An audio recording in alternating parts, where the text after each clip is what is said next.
fume, ça vous dérange pas, non? Non, non, non, allez-y. Comme ça fait l'ambiance des années 70, 50, 70. Moi, on me dit souvent, je suis un personnage des années 60. Dimitri Kordylov, vous êtes descendant direct d'une lignée des Russes blancs. On se connaît à peu près depuis une vingtaine d'années. Enfin, il y a deux raisons même principales pour lesquelles je me suis dit que ça serait intéressant d'enregistrer cette interview là maintenant, fin mars. Premièrement, novembre 2020, c'est-à-dire il y a à peine 4 mois, il y a eu 100 ans depuis le début de l'émigration en masse des Russes blancs.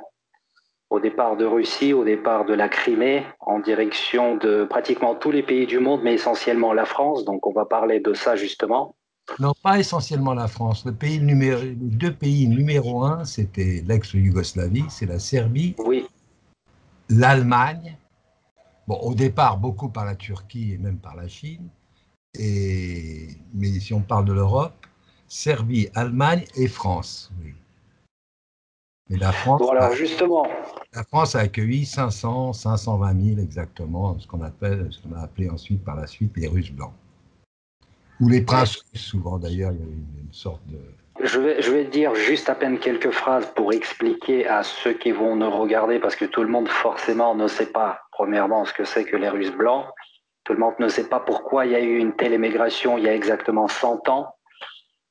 C'était suite donc aux événements de l'arrivée des bolcheviks, des communistes, après la révolution de 1917-1918 en Russie. Et donc tous les Russes blancs qui n'étaient pas d'accord avec ce pouvoir qui s'installait en place, avec le terreur rouge, donc ils ont quitté la Russie. Avant qu'on aille plus loin sur le sujet des Russes blancs sur lequel vous planchez déjà depuis quelques temps, que vous connaissez forcément mieux que moi, c'est d'ailleurs une des raisons aussi pour laquelle je voulais qu'on en parle tous les deux. Est-ce que vous pouvez me définir, je ne sais pas, en quelques phrases, c'est quoi les Russes blancs? Quel type de gens c'était? Qui sont ces gens-là, etc. Alors, ce que l'on appelle les Russes blancs, c'est tout simplement c'est la contradiction, si vous voulez, le contraire des Russes rouges, c'est-à-dire les rouges. Lorsqu'Anton dit la révolution de 1917, en fait, il y a une révolution, c'est suite à l'abdication de Nicolas II, le tsar Nicolas II, qui s'est passé en février, et ensuite vous avez en octobre un coup d'État fait par les bolcheviks, dirigé par Lénine, où ils prennent le pouvoir. En prenant ce pouvoir, si vous voulez, il est arrivé la guerre civile, une guerre civile effrayante. Qui a duré 5 ans. Qui a duré qui a duré, on peut même aller même plus loin, puisqu'on démarre donc en octobre 17, et elle se termine, disons, en 24, vraiment. Oui, 23, 24, oui. 24, hein, disons 24. Hein. Bon, cette guerre, cette guerre civile, bon, je ne vais pas m'étendre dessus, parce que je connais les raisons, puisque je suis un pur produit, si vous voulez. Je suis ce qu'on appelle un Russe né à Paris par accident, parce que deux parents russes, par nécessité mais absolue, puisqu'ils étaient condamnés à mort, d'émigrer. Donc ils ont émigré, donc mon père est né en Russie, et ma mère est née en France, ou en Angleterre, je ne me souviens plus. Elle est issue de deux parents, mes grands-parents étaient également russes, donc en France, et dans tous les pays, on appelait les Russes blancs, tout simplement, puisqu'il y a eu une armée, il y avait l'armée rouge, et puis de l'autre côté, il y avait toute une armée, enfin des gens qui étaient pas forcément tsaristes, pas forcément, mais qui étaient contre le pouvoir bolchevique, et donc on les appelait les blancs. Mais à l'intérieur, c'est très... Parce qu'il y a aussi les verts, c'est très compliqué, mais là, il faut se documenter sur la révolution russe, et puis vous aurez... Oui, mais par contre, ce n'est pas les mêmes verts que nous avons les verts aujourd'hui. Ça n'a rien à voir, non. Ça n'a strictement rien à voir. Hein. Non, parce qu'à l'intérieur des blancs, si vous voulez ce qu'on appelle les blancs, bon, vous avez les monarchistes, donc les monarchistes, vous avez des gens qui étaient républicains, qui étaient des démocrates, qui avaient d'autres options. Il y avait plusieurs, si vous voulez, qui étaient même pour la révolution, mais contre le coup d'État bolchevique. Donc il y a tout un mélange, si vous voulez. Hein. Et la France, à ce moment, enfin la France, à ce moment-là, la Russie, il y a eu une immigration extrêmement forte, mais qui était obligatoire, parce que les gens perdaient tout. Vous savez, les bolcheviks, quand ils ont commencé à prendre le pouvoir, ont tout nationalisé, la propriété privée n'existait plus, enfin bref, et une haine, il y avait une haine, si vous voulez, contre le régime monarchique déjà, qui était une autocratie, elle était ce qu'elle était, et évidemment une haine contre surtout l'aristocratie russe, parce qu'on parle de la bourgeoisie, mais la bourgeoisie, elle était beaucoup moins. Enfin bref, si vous voulez, vous avez à peu près aujourd'hui, officiellement, nous connaissons par nom exactement, il y a eu 2,5 millions de Russes, de familles russes, qui ont quitté donc la Russie jusqu'aux années 20, 21, 22, il y en a eu quelques-uns après, par la suite, qui ont réussi à partir. Oui, le flux principal, c'était justement entre novembre 1920, c'est pour ça que j'ai commencé la Oui, vidéo par ça. et surtout en 20, où il y a eu surtout le dernier qui partait de Crimée, ce qu'on appelle l'armée Wrangel, où il y a eu 150 000 ou 157 000 Russes qui ont quitté sur une cinquantaine de navires pour Constantinople. À l'époque, Istanbul s'appelait Constantinople, et ensuite se sont éparpillés un peu dans le monde, Ouais. et dont ma famille faisait partie de cet exode, si vous voulez. Donc, en France, on les appelait les Blancs. Les Blancs, c'était les Russes blancs. C'était les Russes blancs. Bon. Si je dis, Dimitri, si je dis que les Russes blancs, ce sont globalement, c'est une sorte de définition comme ça, des conservateurs, vous avez dit des monarchistes, j'adhère, des Oui, propriétaires, des industriels, beaucoup d'intellectuels. énormément d'intellectuels, ce qui est bizarre, parce que l'intellectuel, par définition, est souvent révolutionnaire, si vous voulez. Il est contre le pouvoir, mais énormément d'intellectuels. Oui. C'est vrai que l'intellectuel, par définition, est révolutionnaire, mais je dirais que dans ce cas-là, Il hmm, est, il est contestataire, si vous voulez. oui, C'était, oui, mais tout intellectuel, forcément, n'adhère pas à ce qui se met en place. Et là, en l'occurrence, qu'il y a eu en 1917, l'arrivée des bolcheviks avec cette révolution des prolétaires promulguée par Lénine et toute la clique. Il y a eu beaucoup d'intellectuels, justement, qui n'adhéraient pas, qui n'allaient pas dans ce sens-là. Et donc, de facto, ils se sont retrouvés dans le camp des Russes blancs.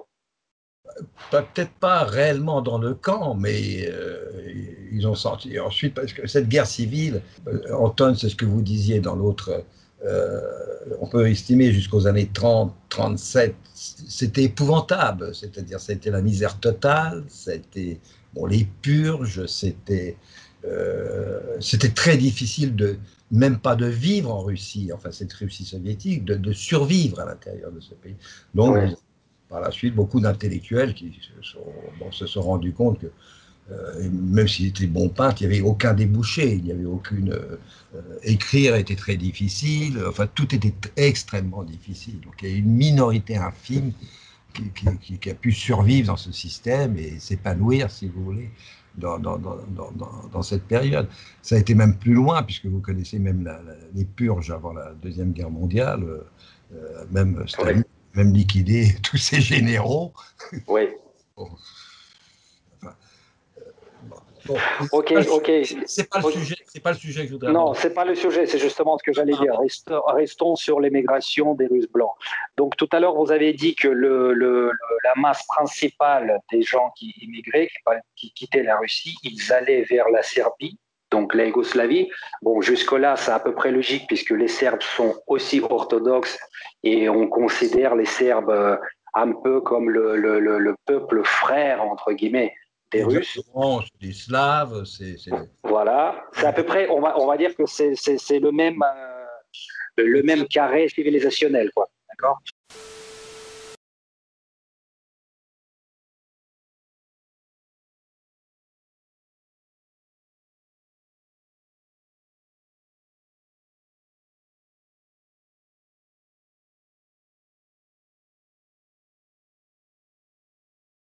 entouré que de Russes.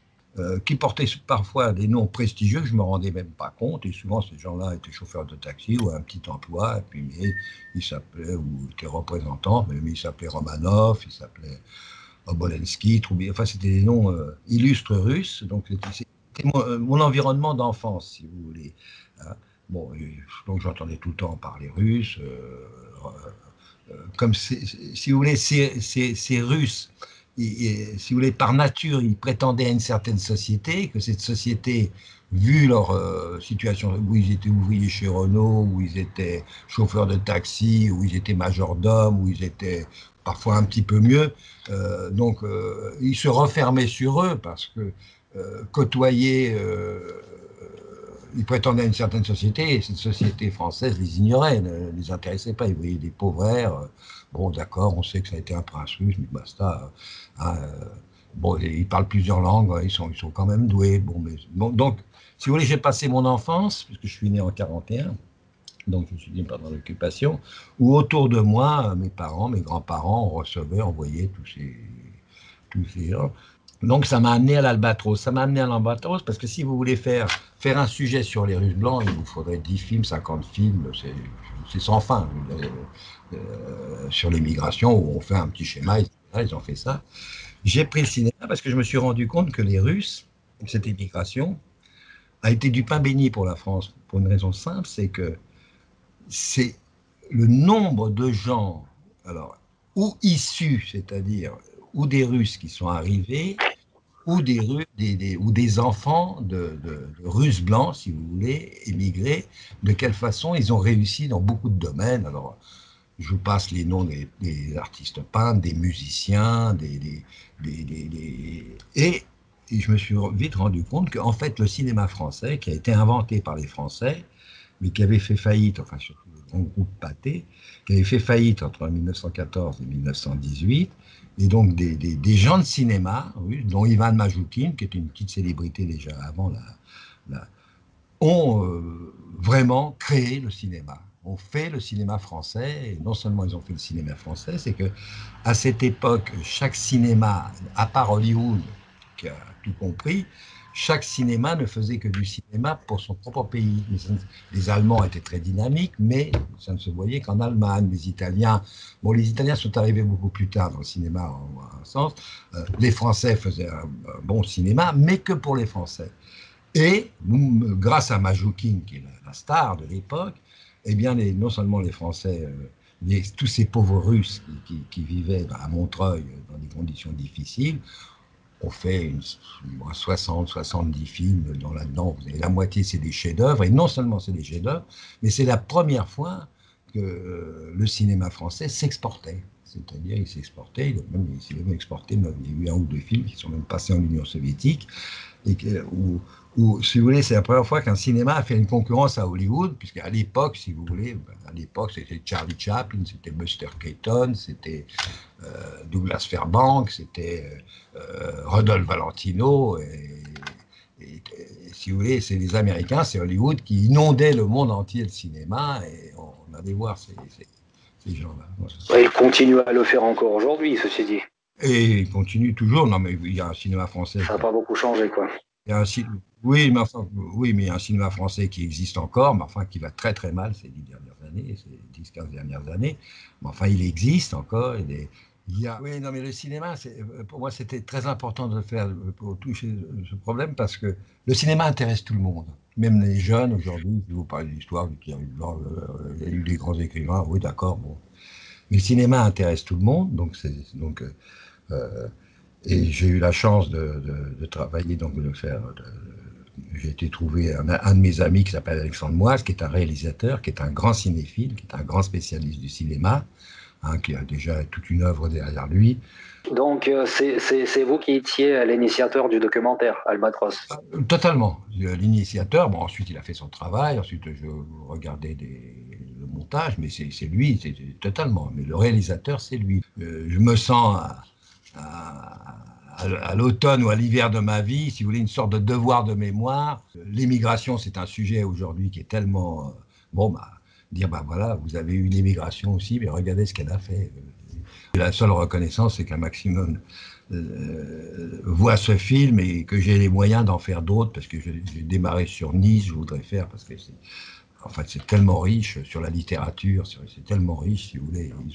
Tous ces Russes ont joué un rôle, enfin pas tous, mais il y a tellement de Russes qui ont joué un rôle tellement important en France dans le domaine de la culture. Lorsque vous travaillez le sujet, vous dites c'est pas possible, c'est incroyable. D'accord, donc ça c'est pour le documentaire Albatros. J'incite tout le monde à regarder ce documentaire parce que premièrement il est très intéressant, justement sur l'émigration des Russes blancs. Je mets le lien dans la description en dessous de la vidéo. Maintenant, j'ai une autre question pour vous, Dimitri. Si je comprends bien, c'était votre grand-père, Lavre Kornilov. Oh, pas du tout, non, non, non, ça c'est le général Blanc.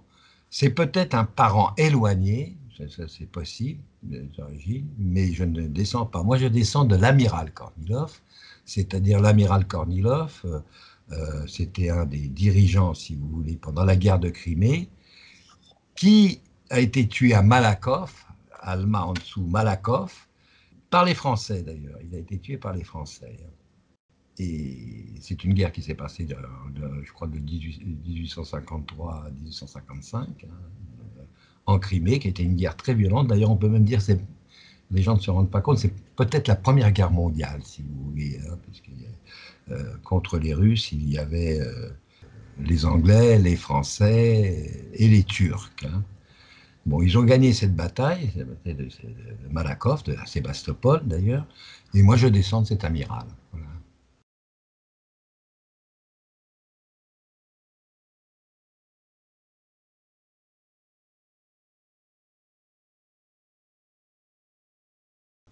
Mais mon grand-père était un officier de marine également, d'ailleurs un héros, on le retrouve directement. Lui, il s'est battu dans les Dardanelles sous les ordres d'un amiral français, Guéprat, hein, sur le seul navire croiseur russe qui a été engagé à Gallipoli dans les Dardanelles, l'Ascol. Il était un officier en second.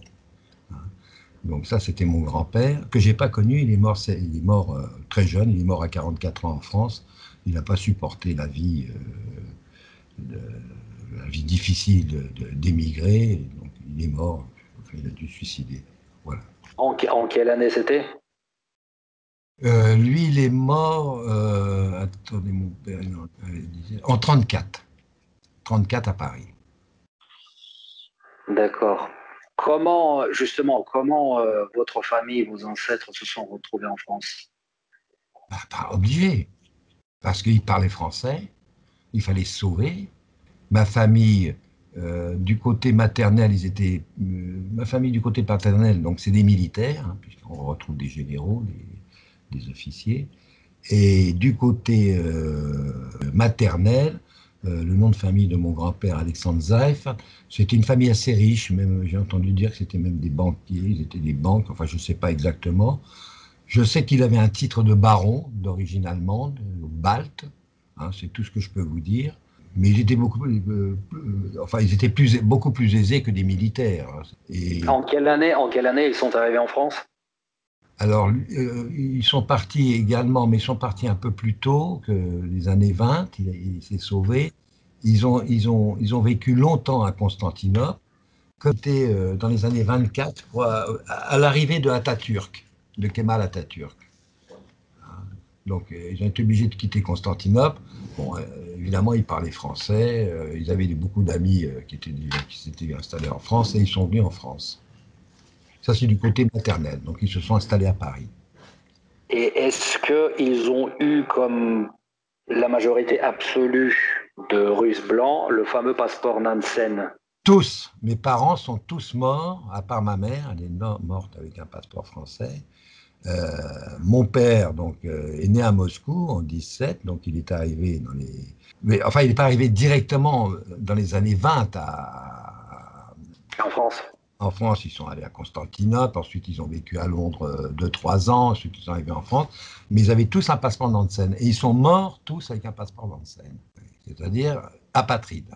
Et le pire vous faites bien de me poser la question, c'est une histoire personnelle. Lorsque j'avais 15-16 ans, bon, mon père avait un métier modeste, donc on vivait modestement, et il avait deux amis français de son bureau qui étaient venus déjeuner, je ne sais pas quoi.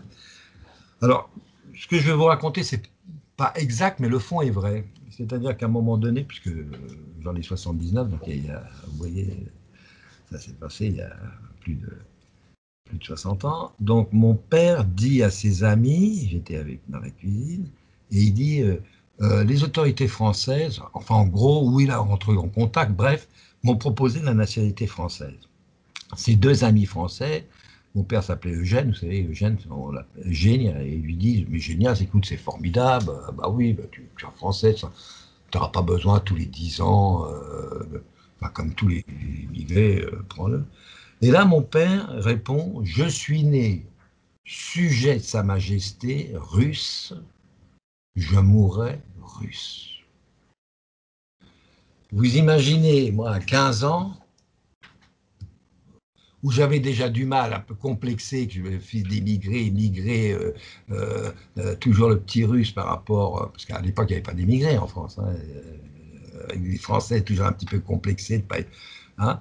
Mon père qui me sort ça, bon, à l'époque, évidemment, on n'insultait pas son père, mais je suis parti en disant, là, c'est pas possible, c'est bon, hein, hein.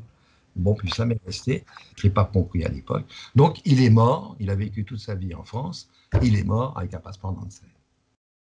Donc en fait, c'était plutôt la volonté de ces Russes blancs eux-mêmes de ne pas être francisés ou quoi au caisse, plutôt que l'involonté des autorités françaises de délivrer des passeports à tous ces immigrés. Non, je ne sais pas à l'époque si c'était exactement ça ou c'est quelqu'un qui a fait des pour lui ou c'est l'administration actuellement ou quelqu'un pour. Je peux vous raconter, on m'a proposé de bon, c'est tout, et il a dit. Mais c'est-à-dire que aujourd'hui, vous savez, on parle toujours d'assimilation et d'intégration. C'est-à-dire que tous ces Russes blancs n'ont jamais été assimilés, mais ils ont été totalement intégrés. Vous voyez ce que je veux dire? Intégrés à la société française, totalement. C'est-à-dire que oui, Est-ce que vous pouvez expliciter qu'est-ce que vous entendez par ne pas être ah, assimilé mais intégré? je crois que je vous ai envoyé un. Patrick Buisson en parle très bien. Je vous ai envoyé un de ses interviews sur l'Albatros. Oui. Ah, bon. Donc, il explique très bien. C'est-à-dire, ils deviennent français totalement. Euh, il pose aucun problème politique, il ne pose aucun ça, ils travaillent. Ils sont imprégnés par la culture française et qu'ils adorent. Ils sont imprégnés par l'éducation française, par la culture française, par beaucoup de choses. Ils n'ont aucun accent. Ils n'ont, enfin bien que mes grands-mères avaient un accent, ils roulent des airs, mais ils étaient totalement intégrés, mais assimilés et restés russes. C'est-à-dire, une fois qu'ils étaient chez eux, entre quatre murs, on parlait russe, on mangeait russe, on mangeait des blinis. Si on buvait un verre, ben, c'était une vodka. Bon, ça, c'est. Mais la musique qui les intéressait, c'était beaucoup plus. Ils étaient beaucoup plus sensibles, évidemment, à la musique russe, ce qui n'était pas seulement pour les Russes, les Français aussi, mais tous les. D'ailleurs, c'est parce qu'il y a tellement de musiciens célèbres en France qui sont russes. Donc, si vous voulez, entre eux et puis à la maison, je parlais, d'ailleurs, heureusement, c'est grâce à ça que je parle le russe, parce qu'en fait, j'ai un russe qui était transmis. Et donc, on parlait russe. Hein. Mais il n'y avait jamais aucune critique sur la France. Il n'y avait jamais rien. Où il y avait, euh, euh, Alors, attendez, Dimitri, je vais faire une parenthèse, je rebondis sur ce que vous venez de dire. oui, Je vais lire un petit paragraphe que j'ai préparé précisément pour ça. oui. Alors, apatride, sans le passeport français et privé de la nationalité russe par le gouvernement soviétique. Et oui, puisque la Très, Russie n'existait plus. Elle devient Union soviétique. exactement.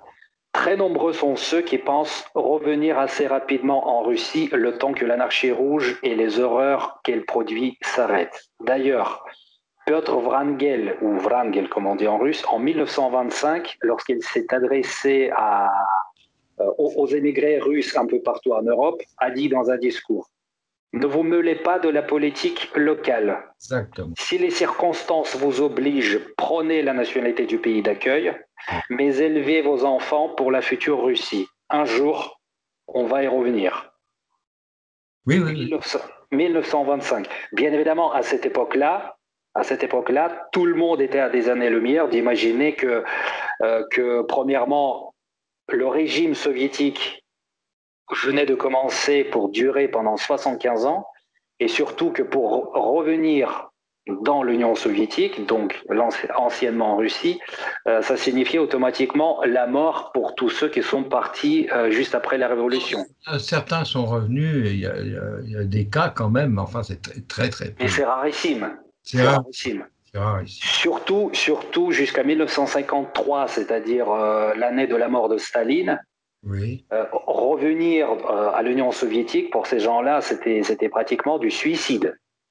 C'était du suicide, mais il faut que vous sachiez que dans les années 52-53, donc Staline était vivant. Ma grand-mère, ensuite, j'ai eu un autre grand-père, c'était l'homme avec qui elle vivait, qui est un homme merveilleux, que j'ai toujours considéré mon grand-père, qui était colonel, pas de polkovnik, lieutenant-colonel dans l'armée russe. Hein. Et il faisait partie du corps expéditionnaire. Et il était marié, il avait une fille. J'ai très peu parlé avec lui, du moins sur ce sujet, c'est dommage que je ne peux pas dire. Mais bref, on lui a conseillé, comme officier, à ce moment-là, de ne pas rentrer en Russie. Hein. On lui a dit, tu sais, ce qui se passe, t'es officier, c'est peut-être pas le moment. Bon, bref, il est resté. Il est resté dans des difficultés épouvantables. Il a été obligé de s'engager dans la Légion étrangère française, où il a terminé, je crois, avec un grade d'adjudant. Et ensuite, il a travaillé à l'usine, il était petit truc, je ne sais plus, pharmacie centrale de France, du côté de Saint-Denis. Il a travaillé. Il se levait très tôt le matin, ma grand-mère lui faisait sa gamelle, il revenait le soir. Il n'a jamais parlé très peu le français.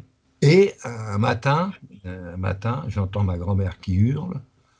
Il avait l'ambassade russe de l'époque, enfin soviétique, lui avait envoyé sollicité à ceux qui voulaient revenir. Donc on était en 1952. Hein.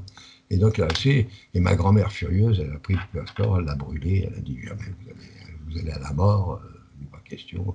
Et lui, il dit écoutez, moi je ne suis pas un aristo, je sors du peuple. Bon, voilà comment ça se passait. Mais il y avait une volonté quand même. Il y a eu beaucoup de Russes qui ont été contactés. On leur donnait le passeport soviétique. Alors je ne sais pas si c'est lui qui avait fait la demande, je ne saurais jamais l'histoire. Je me souviens de la scène, j'étais enfant, en 52, donc j'avais 10 ans. Je me souviens de ma grand-mère qui disait c'est pas possible. J'ai réfléchi jusqu'à quelques mois, j'ai dit c'est pas possible.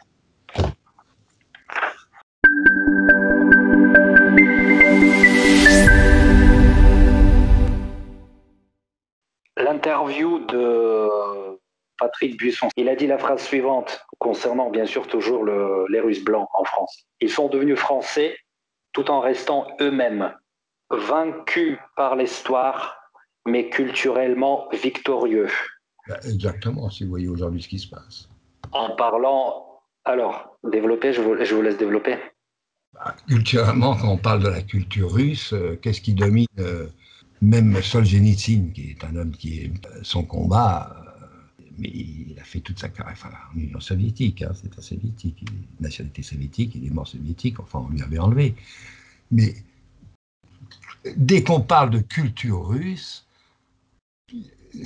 personne n'ignore c'est quoi, c'est Tolstoï, c'est Dostoïevski. Bon, Pouchkine, c'est beaucoup plus difficile parce qu'il faut être russe pour bien comprendre Pouchkine, du moins parler russe, mais tout cette culture russe, la culture russe a une particularité, elle est très liée à l'Église. Donc on voit le rebond de l'Église, vous ne pouvez pas séparer l'orthodoxie et la civilisation russe, si vous voulez. C'est ces deux choses qui sont... Quand on parle de culture russe, on ne parle pas de culture soviétique, si vous voulez. On parle de la civilisation russe, la culture russe.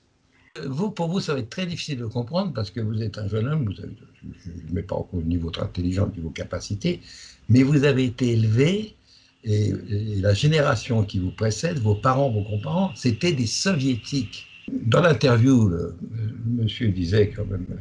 Avec Alain Milik. Voilà, avec Alain Milik. Et ce qu'il disait était très juste. Lorsqu'il disait, moi c'est pareil, quand je tombe sur un chauffeur russe de taxi, c'est pas le même niveau qu'en France, où c'est à peine... Bon, mais ça n'a rien à voir aux soviétiques. Ça a à voir, c'est la culture russe, l'éducation russe. Alors, il y a deux éducations. Il y a l'éducation, moi j'ai connu des gens éduqués, mais à l'ancienne, c'est tout à fait autre chose, hein. C'est-à-dire que chez les Russes que je côtoyais dans mon enfance, on claquait des talons, on faisait le baise-main, on se tenait bien à table, et d'autres manières, si vous voulez. Dès que j'ai commencé à voyager en Russie, je me suis dit, bon, ça n'existe plus. Mais donc ça, c'est la culture, c'est une sorte d'éducation, si vous voulez, ou la politesse, si vous voulez. Mais il y a un retour à l'histoire, et moi, je rejoins Patrick Buisson lorsqu'il dit ils sont vainqueurs sur l'histoire, c'est-à-dire ils sont les vaincus total, ils mourront maintenant comme mon père avec un passeport apatride, ou moi-même, bien que j'ai demandé la nationalité russe, parce que je voudrais mourir, pas pour moi-même, parce que j'ai 80 ans, mais en même temps un petit peu pour moi-même, mais au nom de mes parents et de mes grands-parents, ben voilà, vous êtes morts, ben, au moins vous avez quelqu'un qui est, puisque mon père désirait tellement voulait, ben voilà, je suis russe, vous voyez, c'est juste pour là-haut. Mais est-ce que vos parents, puisque tous les deux vos parents étaient russes, oui. Est-ce que vos parents voulaient revenir en Russie? Est-ce qu'ils pensaient qu'ils allaient pouvoir le faire? Mon père, oui, il pensait, mais plus ça allait. De toute façon, il est mort en 81, donc toujours à l'époque soviétique. Non, mais je parle de l'époque, là, tout de suite après l'émigration, dans les années 20-30. Oui. Il pensait qu'à ça. Oui. Il pensait qu'à ça. Il pensait qu'à ça, et c'est pour ça que on était élevés en même temps, puisque je vous dis, je suis né en 41, même après, dans les années 50, on m'élevait en russe, on m'a emmené même dans des écoles russes, petits. Oui, parce qu'on retournera un jour. Est-ce que cette envie, cette attitude était due davantage au fait qu'ils étaient vraiment patriotes, friands de la culture russe, ou est-ce qu'ils attendaient que la Russie redevienne monarchiste? Mon père était monarchiste. Mes grands-mères, moins. Ou monarchique ou monarchiste, je sais. Mon père était, d'ailleurs, il l'a bien dit, il 15 ans, je suis né sujet de Sa Majesté. Oui, bah c'est ce que vous avez dit tout à l'heure. Mais c'est pour ça que je vous pose cette question, parce que j'essaye de comprendre pourquoi elle voulait absolument revenir. Bon, c'est une évidence que quand toute votre famille est déracinée, surtout dans les conditions des années 1917-18, quand votre famille est déracinée et que vous êtes jeté dans un autre pays, même si vous parlez la langue, même si vous avez de l'argent, parce qu'en plus, il y avait énormément de Russes blancs qui ont émigré, ils n'avaient pas un copec sur eux. Ils sont partis. C'est la grande majorité, c'est la grande voilà, majorité. la grande majorité. C'est le cas de ma famille paternelle. Et ce que je voulais dire, c'est qu'il y en a beaucoup qui sont partis sans valise, sans rien du tout. Certains ont quitté leur famille sur place parce qu'il fallait simplement qu'ils sauvent leur peau, puisque leur tête était mise à prix sur place, etc. Donc, ce que je veux dire, c'est que quand vous partez dans ces conditions-là, il est normal de vouloir revenir. Il est normal d'avoir le mal du pays. Oui, évidemment, mais le terme de normal, c'est beaucoup plus.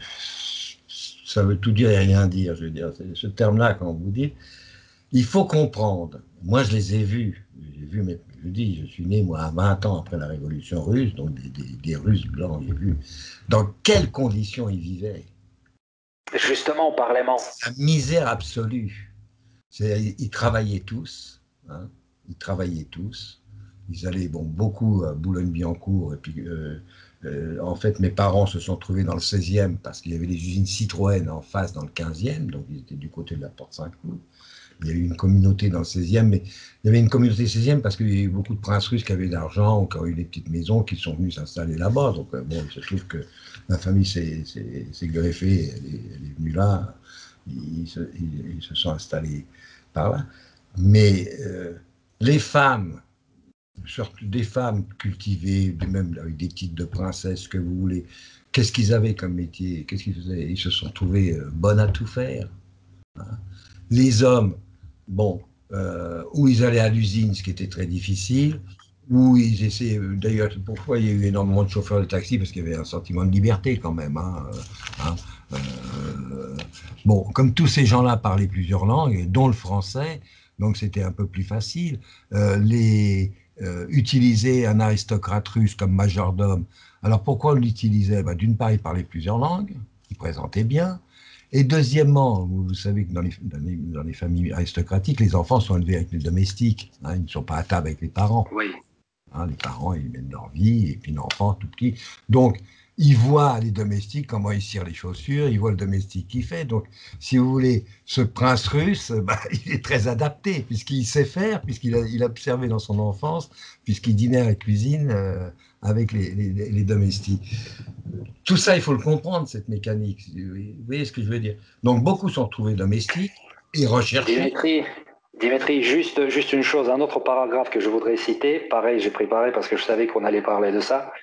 En France, ces nobles Russes deviennent les nouveaux pauvres et vivent littéralement dans la misère, souvent en partageant des chambres d'hôtel bas de gamme à plusieurs. Tout à fait. Des scientifiques russes donc, pour survivre, sont amenés à travailler dans des fermes d'élevage de poules et de lapins. D'autres se retrouvent dans la restauration ou encore à conduire les taxis parisiens. Oui. Les femmes font dames de compagnie, je pense que ça s'appelait. Mais couturières, les bonnes femmes de ménage, etc. Oui. Sachant qu'à la base, on parle quand même des scientifiques et des nobles. Oui, moi j'ai connu surtout des nobles hein, dans mon enfance, hein, des descendants de nobles. Hein, j'ai connu très peu d'artistes, c'est malheureux comme ça, je m'intéressais un peu aux artistes, mais j'ai connu des nobles. Par exemple, le parrain de ma sœur était un Romanov.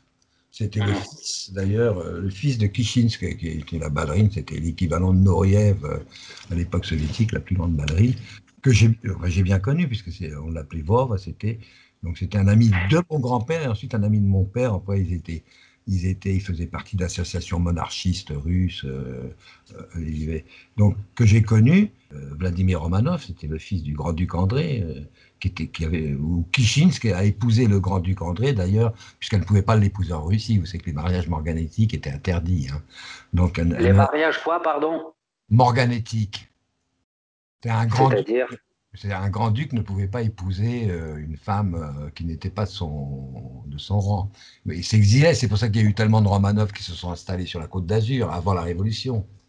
Morganétique, j'ai jamais entendu ce terme, d'accord. Bon, donc elle a eu son fils en 1904 avec André, le grand-duc André, mais elle ne pouvait pas l'épouser.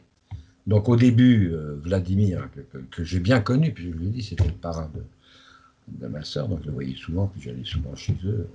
Elle donnait des cours de danse, mais c'était la ballerine la plus célèbre au monde à l'époque. Hein, elle est morte à 100 ans, elle est morte dans les années 70. Bon, donc j'ai connu ces gens-là, si vous voulez. Donc, bon, à l'époque, je faisais pas attention, des princes russes, des trucs comme ça, j'entendais. Et puis vous voyez des pauvres types, des pauvres gens, chauffeurs de taxi ou travaillant là, ou etc. Bon, et c'est ce que je dis. Bon, quelle différence ils avaient, si vous voulez, par rapport aux Français alors il y avait dans le 16e, il y avait la bourgeoisie française, bon, on n'approchait pas, on ne voyait pas, ils nous voyaient, on était comme des fantômes, si vous voulez, dans ce monde-là. Il se trouve que mon père vivait à Saint-Denis, mais le Saint-Denis de l'époque, c'était pas du tout le Saint-Denis. Donc j'ai vécu 3-4 ans à Saint-Denis. Le Saint-Denis de l'époque, il n'y avait pas d'émigrés. Je crois que le seul immigré, c'était mon père et ma grand-mère. Sans passer d'HLM, plus. Mais j'ai connu les ouvriers. Les ouvriers français, où les hommes partaient le matin à l'usine, les femmes restaient à la maison. Mais tous ces gens-là, c'était très, très dur. C'était très, très dur, garder une certaine dignité. Ce qui me surprenait toujours, c'est la manière où ils parlaient, c'était beau à entendre.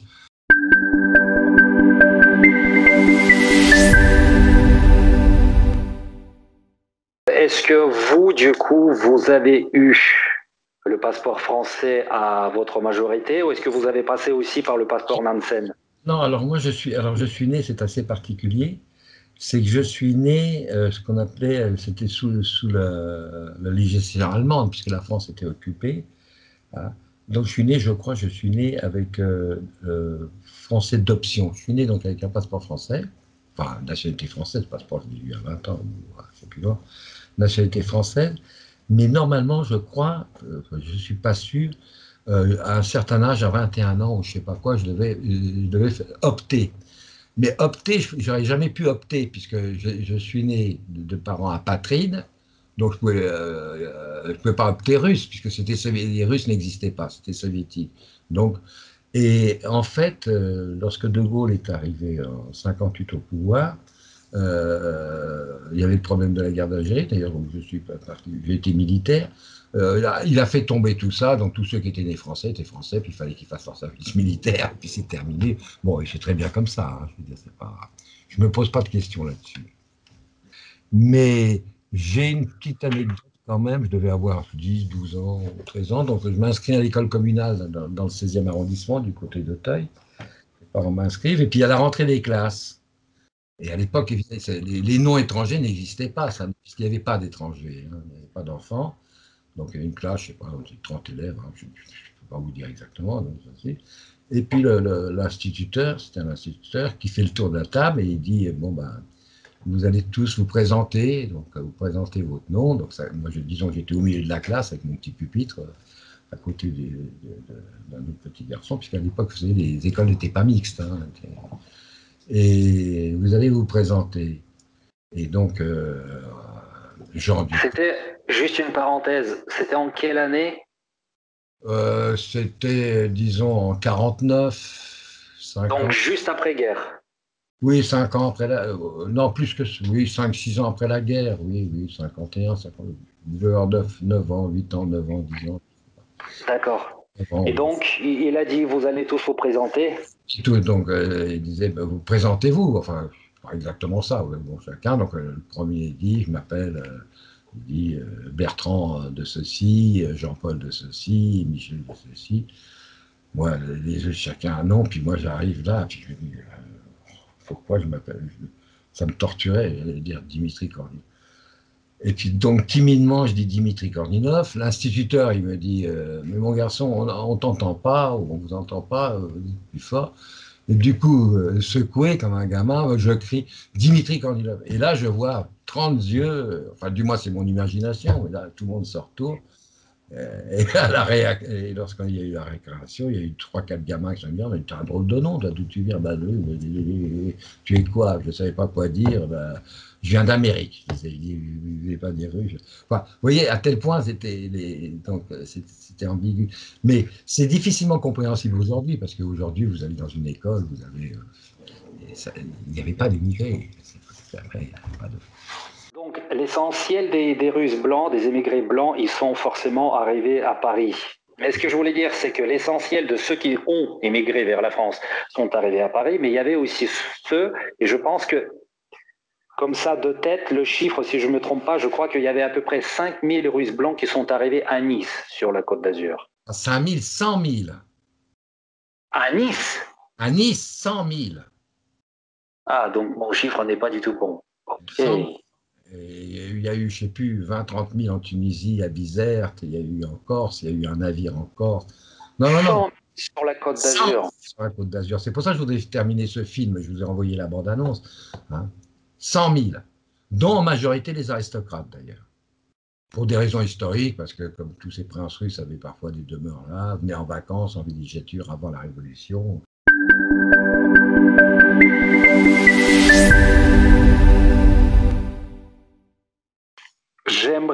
J'aimerais juste clôturer. De toute façon, il y aurait énormément de choses à dire encore sur le sujet, puisque c'est quand même assez vaste, vraiment dans tous les sens du terme. Et j'aimerais terminer avec la chose suivante. On en a parlé souvent avec vous. Depuis le temps qu'on se connaît, vous m'avez donné votre avis là-dessus, et je voudrais que là, vous le disiez maintenant, pour qu'on enregistre ça. Pour vous, c'est quoi la différence principale entre l'émigration des Russes blancs d'il y a 100 ans et l'émigration des Russes ou des Slaves tout court depuis la chute de l'URSS? Elle n'a rien à voir pour plusieurs raisons. C'est que je pense qu'il vous serait difficile de comprendre ce qu'étaient les Russes à l'époque, enfin du moins les Russes blancs, ceux qui venaient. Hein. C'est-à-dire c'était des gens qui étaient nés. Par contre, je retrouve ça chez les Russes d'aujourd'hui, d'ailleurs, qui viennent. Il y a ce côté patriote, il y a ce côté. C'était des Russes qui étaient élevés dans le sens, vous savez, Dieu, l'Église, c'était l'honneur, être militaire, ils étaient nés, ils avaient une autre éducation. C'est un autre monde. Moi, la première fois que je suis venu en Union soviétique, c'est dans les années 77, 80, je me souviens plus un peu. C'est vrai, je n'ai pas retrouvé mes traces, si vous voulez, par les Russes. Je suis tombé sur des gens, j'étais très étonné, comme votre ami, monté dans un chauffeur de taxi et qui, lui, m'avait parlé de, c'était pas de Maupassant, mais d'un autre écrivain français. Les gens, j'en comptais. Mais lorsque je les observais, comment ils bougeaient, à table, ça n'avait rien à voir avec les Russes que j'ai connu, l'image que j'avais, c'était raide, c'était la façon qu'ils s'adressaient. Moi, je me souviens mon père qui apprenait à ma sœur, qui avait 1 an et demi moins que moi, à faire la révérence, vous voyez, des trucs on trouverait ça ridicule. La façon qu'il s'adressait, comment il se mouvait, si vous voulez. Donc, c'était, ouais, les Russes que j'ai connus, ils venaient d'une caste, je ne sais pas comment, mais un autre monde, si vous voulez. Bon, pour moi, c'était un monde naturel, puisque d'ailleurs, à tel point, c'est que je faisais la différence avec eux, avec les Français que je côtoyais. Je la faisais la différence. Je voyais bien qu'il y avait. Hein. En France aujourd'hui, le mot caste a une consonance plutôt négative. Oui, en France, oui, mais c'est pas un côté négatif. Mais il se trouve que mon environnement, si vous voulez, d'enfant, c'est maintenant, je me rends compte après, ce moment, bon, pour moi c'était des Russes, puis basta, je me posais même pas la question. Maintenant, je côtoie énormément de Russes émigrés qui sont ici, je vois beaucoup de monde et je vois des gens merveilleux, je retrouve, si vous voulez, je vois des gens très cultivés, très intéressants. Mais les premiers que j'ai vus arriver, c'est un peu ce que vous avez décrit dans votre livre. Vous savez, vous descendiez les Champs-Élysées, vous voyez 2 filles russes, vous les reconnaissiez à 100 mètres. C'était Vuitton ici, ceinture Hermès ici, une chaussure Chanel, enfin un déguisement, hein, pommadé. C'était un choc. Alors, et puis l'émigration, comme vous, si vous voulez, c'est une immigration souvent économique, si vous voulez, qui cherche avec tout ce que vous avez vécu après, déjà ce que vous encore, vous avez mieux vécu en Russie que vos parents, qui ont dû subir. En plus, il y a eu cette guerre monstrueuse que les Russes ont subie. Donc, c'est de chercher à mieux vivre. Donc, les Russes qui viennent, c'est à mieux en recherche d'une meilleure vie. Une meilleure vie, avec souvent en se faisant beaucoup d'illusions sur l'Europe, sur la France, etc. C'est une immigration, personnellement, je suis vraiment concentré sur cette immigration blanche, hein, parce que c'est un monde qui n'existe plus.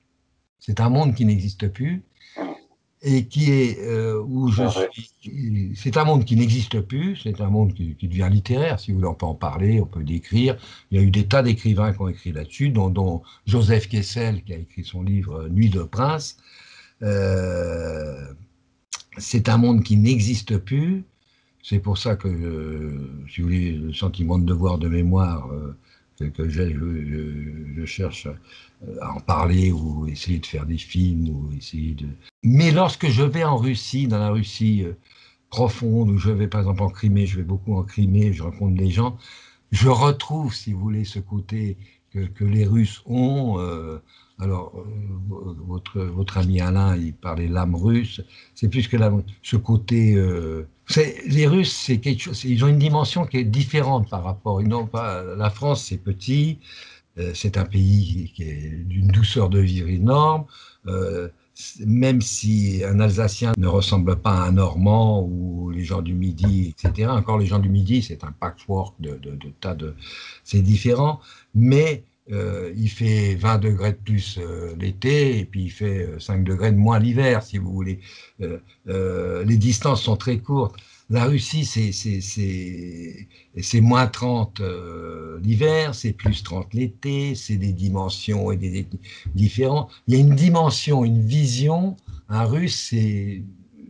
Alors, c'est l'excès, si vous voulez, par rapport aux normes occidentales, du moins françaises, c'est l'excès dans tout. Quand il est bon, il ne peut pas être plus bon. Lorsqu'il est méchant, il ne peut pas être méchant. Lorsqu'il est intelligent, il est automatiquement plus intelligent que les autres. Lorsqu'il est idiot, il est plus bête que l'autre. Enfin, on n'est jamais dans des normes, on n'est jamais dans une moyenne, si vous voulez.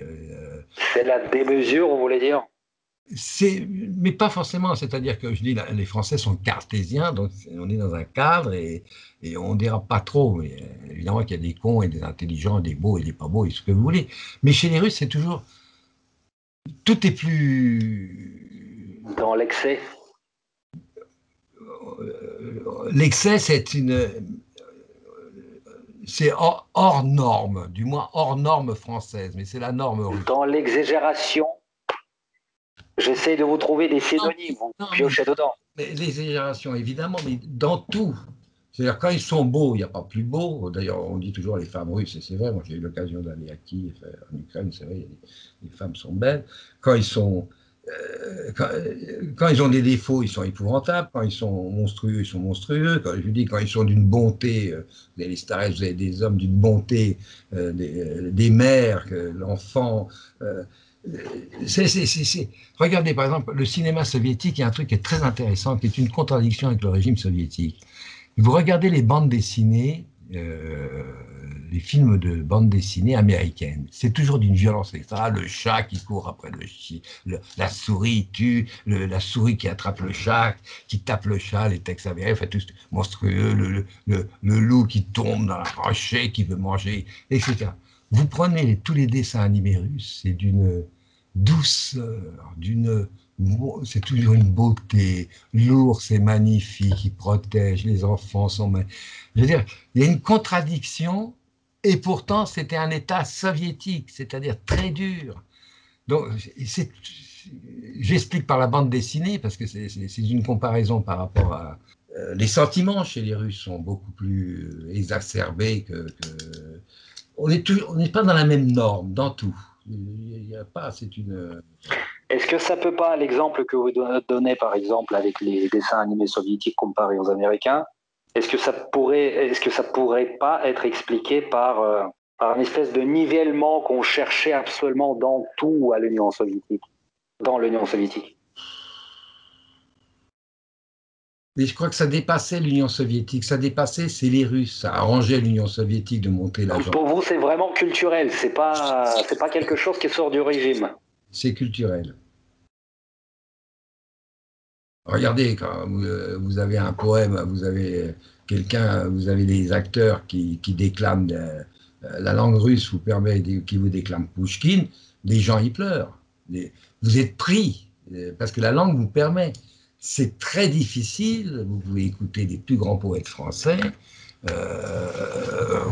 qui écrivent aussi bien, c'est pas le problème n'est pas là, mais qui vont vous amener sentimentalement dans une telle dimension. Là, pour le coup, je ne sais pas si beaucoup vont être d'accord avec ce que vous venez de dire. Ah non, mais moi je dis un ressenti, hein, je suis pas dans... Non, mais je comprends, j'entends bien.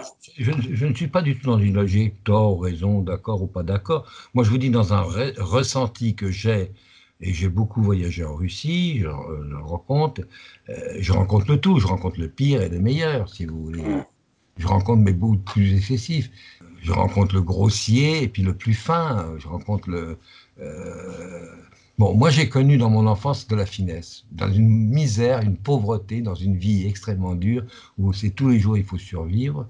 J'ai connu des gens comme ça, mais j'ai connu beaucoup de finesse. Et c'est pour ça que je travaille, enfin j'essaie de travailler sur cette mémoire, c'est très prétentieux de ma part, hein. Je suis retraité, donc j'ai fait ma vie, bon. Alors, Dimitri, tout à l'heure, je vous ai déjà dit que c'était la dernière question, mais là, j'ai encore une autre dernière. Je ne sais pas s'il va y avoir une autre. Si on rebondissait sur ce qu'a dit justement Alain Milik dans l'interview que j'ai sortie il y a à peine une semaine, que vous avez vue, il a dit dans cette interview, c'est que pour lui, à savoir, ça fait 30 ans qu'il vit en Russie, donc il connaît un petit peu quand même de quoi il parle. Oui. Il dit que pour lui, l'avenir est en Russie. Alors écoutez, qu'est-ce que vous en pensez, vous? Alors, je suis tout à fait en phase avec lui. De toute façon, l'avenir est en Asie. Bon, déjà. Mais la Russie, c'est pas l'Asie. Non, mais l'Asie. Okay. C'est le cul entre deux chaises.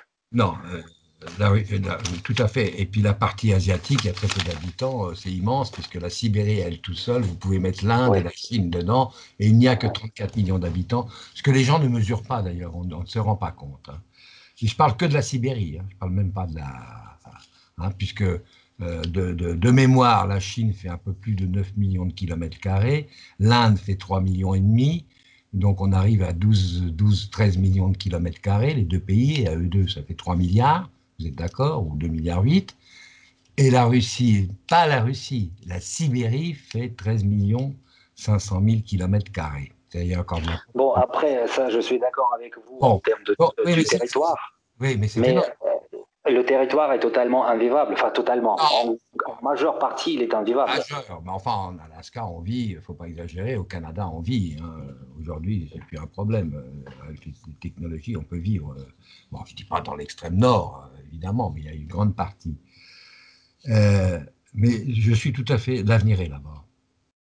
L'avenir, s'il y a des gouvernants, hein, comme je suis d'accord avec ce qu'il disait de Poutine, hein, le travail qu'il a fait, et j'ai une certaine bon, je dirais, la stabilité.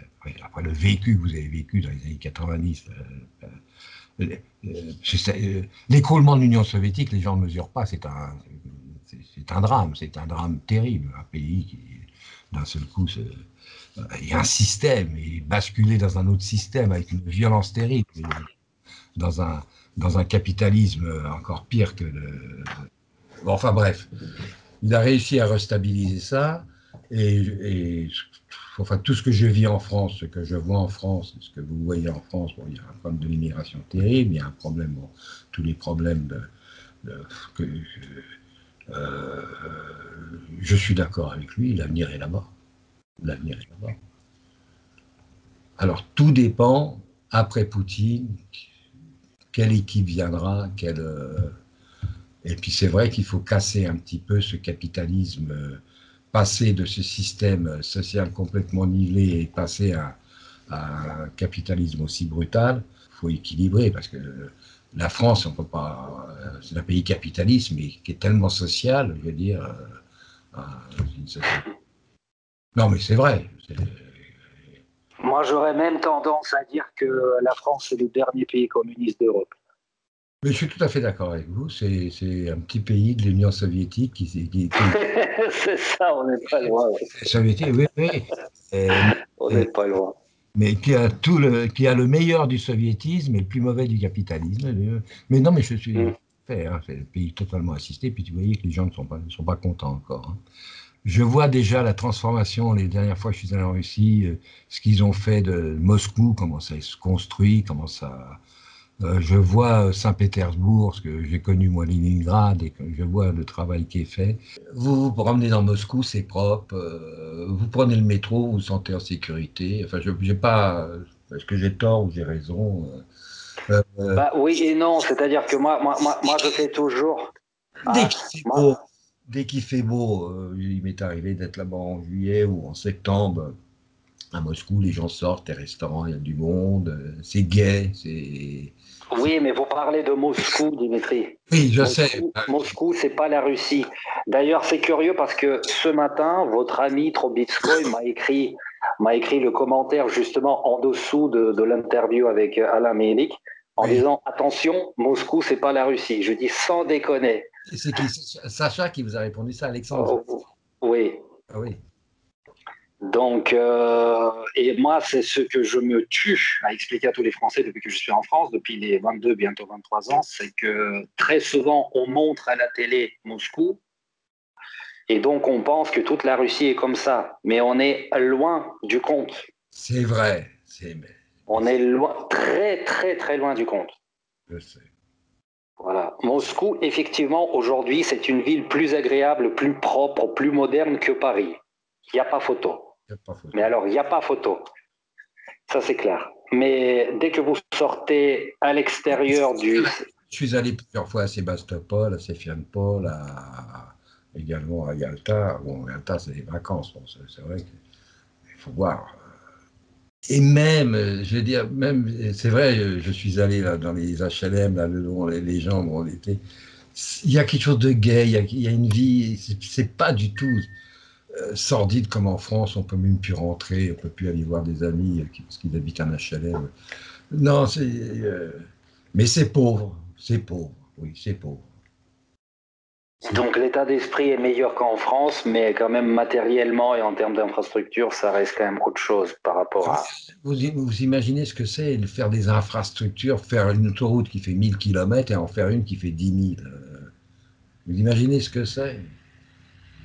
Bah, j'imagine, bien sûr que j'imagine. J'ai vécu 20 ans. Et le problème, bon, après, celle-là, on va rentrer dans un autre débat, mais Vous avez vécu, vous avez connu une partie de l'époque soviétique où vous étiez empêtré. Mais vous savez, même les Soviétiques, enfin, moi je ne suis pas. Tout n'est pas mauvais. Hein. Par exemple, lorsque votre ami parle de l'école, c'est une évidence. Hein. C'est grâce ah, bah, ça c'est sûr. Mais ça, de toute façon, il n'y a absolument personne qui critiquerait l'école soviétique. à l'école soviétique. Dans certains domaines de pointe, ils ont quand même. Non, mais évidemment que c'est pas parfait. Mais là où je le rejoins, l'avenir est plus là-bas qu'ici. Je vois pas l'avenir ici. Je le vois très très mal. Je le vois très très mal. Je vois pas Bon, d'avenir. Bon, moi, je ne peux pas on m'inquiéter. va, J'ai fait ma vie. Dimitri, on va s'arrêter sur cette note très optimiste. Non, non. Ce que j'aimerais qu'on s'arrête, parce qu'on est sorti du sujet des Russes blancs, l'immigration. Il faut bien comprendre le rôle majeur dans un pays comme la France, dans beaucoup de domaines où c'est cette émigration ou leurs descendants.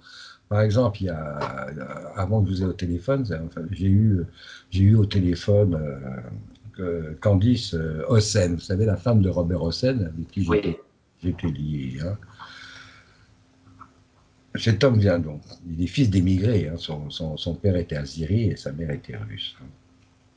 Donc, c'est des émigrés aussi, ils sont venus parmi les Blancs. Hein. C'était pas des Blancs, mais enfin, il a émigré à cette période-là. Hein.